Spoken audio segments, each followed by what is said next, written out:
You're old enough now. Time to find your own place. That's what my father said, his eyes fixed on the TV, not on me. My mother didn't argue, she nodded. After 25 years under their roof, that was how they dismissed me. Like an unwanted tenant, not their child. I laughed. A low, sharp laugh that unsettled them. "Why are you laughing?" my mother asked. I didn't reply. Because answers are cheap. And I had something far more expensive in mind. Growing up, I never had a home. I had walls, rooms, rules.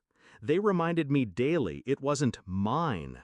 This is our house, our money, our sacrifice. Every corner belonged to them. The food I ate, the bed I slept in, even the air felt borrowed. But I obeyed. I studied, I worked, I built a career while handing over half my paycheck for rent. Rent in a house already paid off. They thought they were clever. They thought I'd always be their captive. What they forgot is whose name was on the deed. My grandfather left the house to me when he died. Not to them, me. I was 16, too young to understand the power of that will. But I kept the papers safe. A single folder, locked away, waiting for its moment. I never mentioned it, never reminded them. Why should I? Let them believe the walls were theirs. Let them feel safe. Until the night they told me to leave. That was their mistake. I didn't pack. I didn't argue. Instead, I called my lawyer.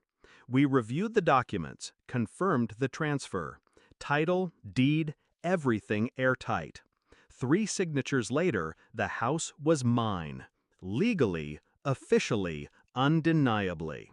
And the next morning, I put it on the market. A cash buyer appeared within days. Money moves fast when the property is prime. I didn't tell my parents. I watched them move around the kitchen, watched my father sip his coffee, watched my mother hum while folding laundry, all while the walls around them already belonged to someone else. It was almost poetic. The day of the sale, the papers signed, the wire hit my account. I finally spoke. We sat at the dinner table. I placed the folder down. You wanted me gone, so I'm leaving. They exchanged looks, confused.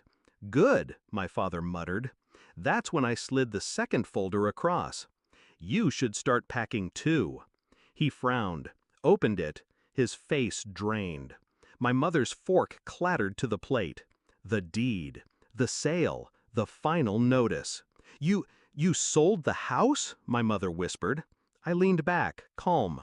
No, I sold my house. You've been living in mine for 25 years. The silence was sweeter than revenge itself. Then came the panic. Where will we go? How could you do this? We're your parents. I let them talk, let them beg. And then, for the first time in my life, I said the words they used on me. Find your own place. They didn't believe it until strangers walked through the door, measuring rooms, discussing renovations. My parents stood frozen, watching their sanctuary slip through their fingers. The closing date arrived. They had no choice, no plan, no power. They were out. And me? I was already gone. I moved farther than they ever dreamed. To Monaco. A glass-walled maison overlooking the sea. $100 million bought me silence, privacy, freedom. No more rules. No more borrowed air. Just space that was truly mine. At night, I drink wine on the balcony and watch the yachts drift by. The Mediterranean breeze carries laughter, music, wealth.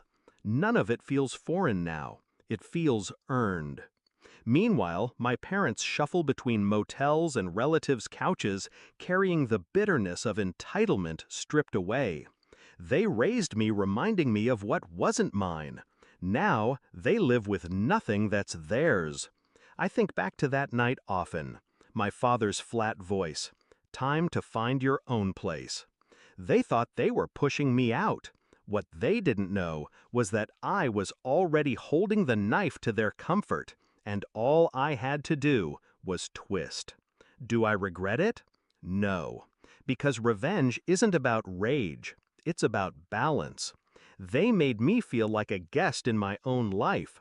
I made them guests in someone else's house.